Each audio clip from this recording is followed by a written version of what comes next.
નમસ્કાર વિદ્યાર્થી મિત્રો, મારી યુટ્યુબ ચેનલ સંજય પટેલમાં આપ સૌનું હાર્દિક સ્વાગત છે. મિત્રો, આજના વિડીયોની અંદર આપણે ધોરણ 9 વિષય છે ગુજરાતી, જેનો પાઠ 21મો, જેનું નામ છે તેજમલ. આ પાઠના સ્વાધ્યાયના પ્રશ્નો અને તેના જવાબો વિશે શીખવાના છીએ. વિદ્યાર્થી મિત્રો, જો તમે મારી ચેનલમાં નવા હોય તો મારી ચેનલને જરૂરથી સબસ્ક્રાઇબ કરો. વિડીયો સારો લાગે તો લાઇક કરો, શેર કરો અને બેલ નોટિફિકેશન ઓન કરો, જેથી મારા નવા વિડીયોની નોટિફિકેશન પણ આપને મળતી રહે. તેમજ વિદ્યાર્થી મિત્રો, આ પાઠની પીડીએફ જોવા માટે પ્લે સ્ટોરમાં જઈ અમારી એપ્લિકેશન વિશ્વગુરુ STD 1-12 ગુજરાતી ડાઉનલોડ કરી તમારા મોબાઈલમાં ઇન્સ્ટોલ કરો.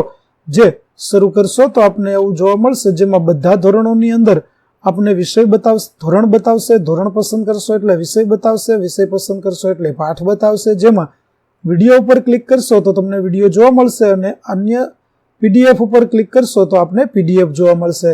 તો આશા રાખું છું અમારી એપ્લિકેશન આપ સૌને ગમશે. જરૂરથી ડાઉનલોડ કરજો, જે એકદમ ફ્રી છે.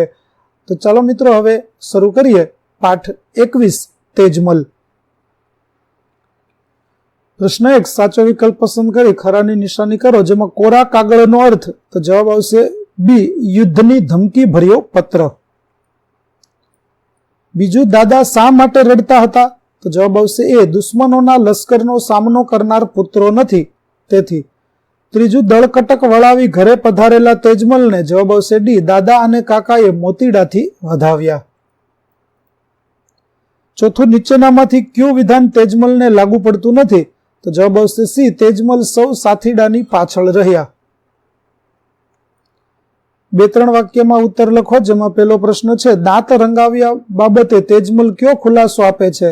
તો તેજમલ નાના હતા ત્યારે મોસાળ ગયા હતા. મોસાળમાં એમનો હોસીલા મામીએ તેમના દાંત રંગાવ્યા હતા. બીજું, સોનાની દુકાને તેજમલ કઈ કસોટીમાંથી પાર ઉતર્યા તે જણાવો.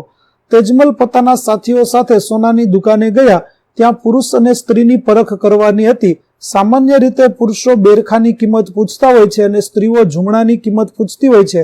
અહીં તો અવળું થયું, તેજમલે બેરખાની કિંમત પૂછી. આ રીતે સોનીની દુકાને તેજમલ પોતાની ઓળખ છુપાવવાની કસોટીમાંથી પાર ઉતર્યા. પ્રશ્ન 3, 7-8 લીટીમાં ઉત્તર લખો. જેમાં પહેલો પ્રશ્ન છે, તેજમલને ઓળખવા સાથીઓએ કઈ કઈ પરીક્ષા કરી અને આ પરીક્ષામાં તેજમલ કઈ રીતે પાર ઉતર્યા? તમારા શબ્દોમાં લખો. તો યુદ્ધમાં દુશ્મનો પોતાને ઓળખી ન શકે એ માટે તેજમલે એક યુક્તિ વિચારી. તેજમલ ઠાકોર પોતાના સાથીઓને સૌપ્રથમ સોનીની દુકાને લઈ ગઈ.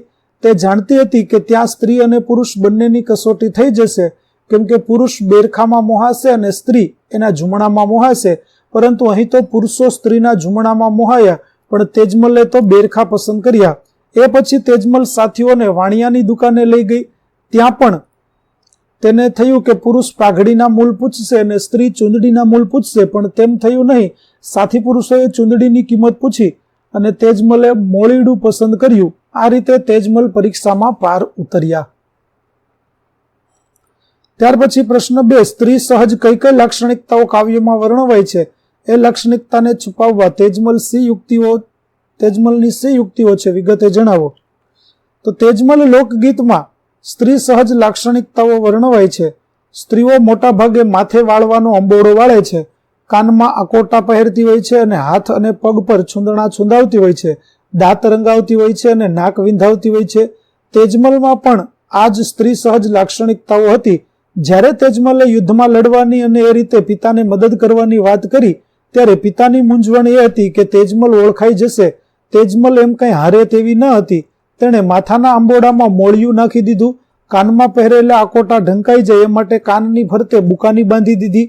એણે લાંબી બાઈની ચોળી પહેરીને હાથના છૂંદણા છુપાવી દીધા. પગમાં મોજડી પહેરીને પગના છૂંદણા છુપાવી દીધા. આમ તેજમલે આવી યુક્તિઓ કરીને પોતાની સ્ત્રી સહજ લાક્ષણિકતાઓ છુપાવી દીધી. ચોથો પ્રશ્ન, કાવ્ય પંક્તિ સમજાવો. જેમાં પંક્તિ છે, સિદ્ધને રૂવો છો દાદા, શું છે અમને કહો રે, દળકટક આવ્યું રે દીકરી, વહારે કોણ ચડશે રે.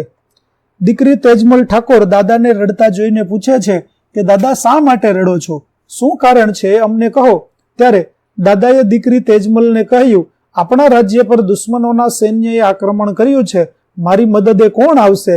7 દીકરીના પિતાને એક પણ પુત્ર નથી. આથી જ દુશ્મનોને કોણ હરાવશે એની ચિંતાને કારણે દાદા રડી રહ્યા હતા. તો વિદ્યાર્થી મિત્રો, અહીં આપણું પાઠ 21 તેજમલના સ્વાધ્યાયના પ્રશ્નો અને તેના જવાબો પૂરા થાય છે. આગળના પાઠના સ્વાધ્યાયના પ્રશ્નો અને તેના જવાબો મેળવવા મારી ચેનલને જરૂરથી સબસ્ક્રાઇબ કરો. તેમજ આ પાઠની PDF જોવા માટે પ્લે સ્ટોરમાંથી અમારી એપ્લિકેશન વિશ્વગુરુ STD 1-12 ડાઉનલોડ કરી તમારા મોબાઈલમાં ઇન્સ્ટોલ કરો, જેમાં આપને ધોરણ 9 તમામ વિષયના સ્વાધ્યાય સોલ્યુશન અને સ્વાધ્યાય પોથી સોલ્યુશનની PDF જોવા મળશે, જે એકદમ ફ્રી છે. તો આશા રાખું છું અમારી એપ્લિકેશન આપને ગમશે. જરૂરથી ડાઉનલોડ કરજો. ફરી મળીશું નવા પાઠ સાથે પાઠ 22ની અંદર. ત્યાં સુધી આવજો.